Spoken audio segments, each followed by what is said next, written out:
Main topic today, this is Safe Work New South Wales, and Mills is the case I want to talk about, but it is a very limited case about trenching, right? But what we've now seen is 4 or 5 safety cases that repeatedly come up and say when you're dealing with high risk, whether it's working at heights, whether it's working in a confined space, whether it's trenching, if you don't hold the requisite skills, you must get experts to assist you because the nature of the risk is so high and obvious too. And obvious that you need to know what is the correct method of control. Remember, reasonable practicability has 4 elements.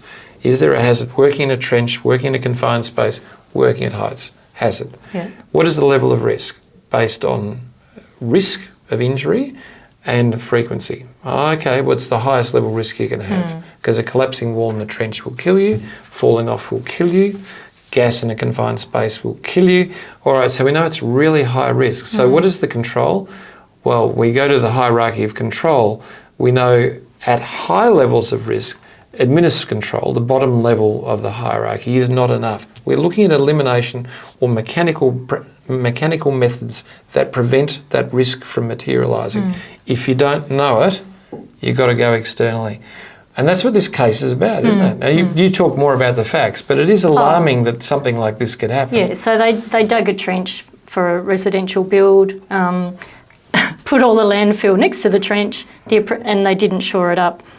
Apprentice got into the trench to clear away some debris, and the landfill fell in on top of him and crushed him. Yeah, he survived. Yeah, can I just say it's very common because normally you do put it and you have this mound on the side of it, and the depth of the trench is from the top of the mound, not from the soil. When you look at how the regulations apply to it, so you're over 1.8 metres down at that stage, you've got a problem. But even if you're not, you do understand that you're dealing with volatile substance. In other words, recently dug up ground which is not solid with an unstable boundary. So you've got to put up a border to protect yourself.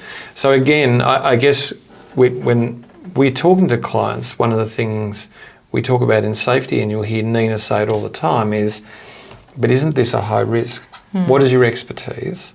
If you don't have that expertise, let's get it for you, but just don't wing it. Yeah. And this was a case of winging it. Look, he's only in there for a second, what does it matter? Yeah. They didn't even have swims. No. Yeah, I know, scary. And remember, just say you're on a bad day and you didn't have to do a swims, but you still have to do some form of risk assessment. So yes, the regulations define when you do have to use swims. They're such great documents because what they articulate is from the start to the finish of the job, in the order in which you do it, what is the hazard, what is the risk, what is the control. So in an ambulatory way, as if you're walking through the project, you could go, I'm about to dig a trench. The risks in trenching are if people go inside the trench. Okay, that is a high risk. It's a hazard. The moment they get it, hazard. Okay, what do I need to do to protect that? Even if no one's meant to get in it. Okay, so maybe I've got my backhoe and I've dug it out, but there is a risk that someone could get in. So I've got to prevent people from getting in it.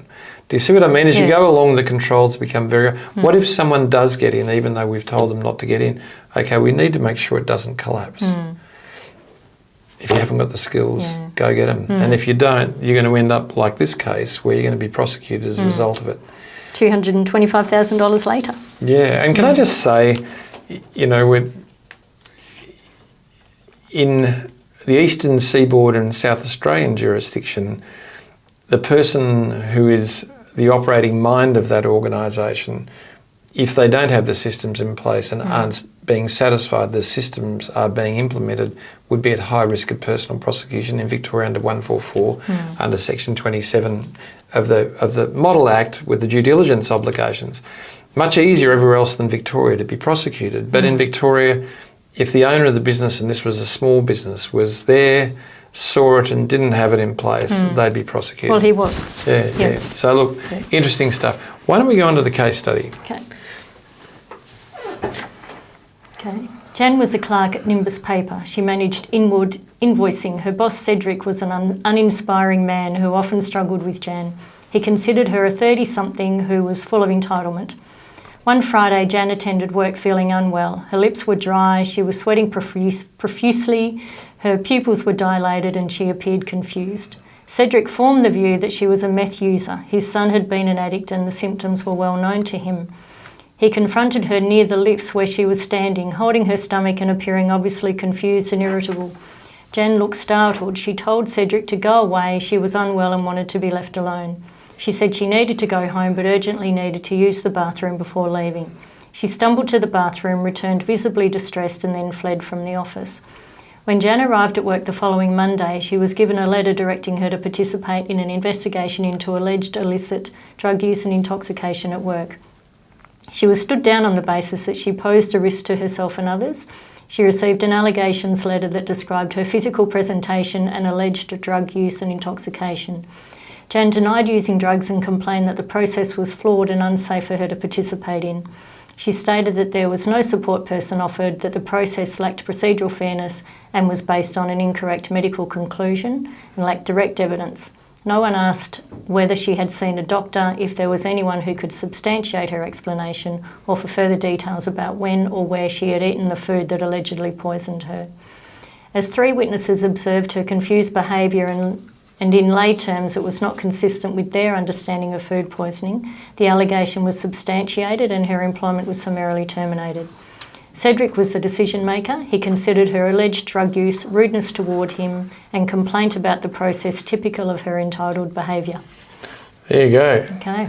Good. I thought it was fun, wasn't it? Yeah. So the first question is, would the investigation offer sufficient procedural fairness under both Fair Work Act and the common law? No. And the answer is absolutely not. Yeah. We don't know what would have happened, but let me be really clear. When someone comes unwell and confused to work, and it's a risk, you do have to take them away from work. So when they're in that state, well, she fled, you're fine with that. Yeah. When she does come back, you'd have to be satisfied she was fit on her return to work. So you'd need at least a certificate from a doctor saying that she was fit for work. Yeah. Okay? Good. But when I go to investigate, I have to investigate the underlying facts. Okay, you say you've been food poisoned. When did you eat the meal? Where did you eat? And is there anybody else who can tell us about what happened afterwards? And did you go and see a doctor? Now, in food poisoning, and I've spent my life being food poisoned all around the world, I don't often see a doctor. But I have a number of people around who can tell you exactly what did happen 3 hours later. Had those inquiries been made, they'd probably support her. But what's happened is that Cedric has formed a view, a predetermined view, based on a protected attribute. Yeah. So he's in a lot of strife. So the answer is no, it doesn't meet Cura and West at common law. There's not a procedural fairness, and it certainly doesn't meet the Fair Work Act procedural fairness requirements. And she's a clerk under the Clerks Award, so she's covered by the Fair Work. Okay. Was the employer's conduct a breach of safety legislation? Okay, now I want to just, she is saying, she could be saying, she's being discriminated because she raised a complaint around her safe workplace. And Cedric's own comments reveal that is one of the determining facts that made him make the decision.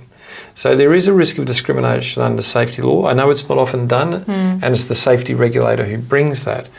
But the other part is the behaviour that goes towards providing a safe workplace. The failure of the investigation is a breach of the obligations to provide a safe workplace.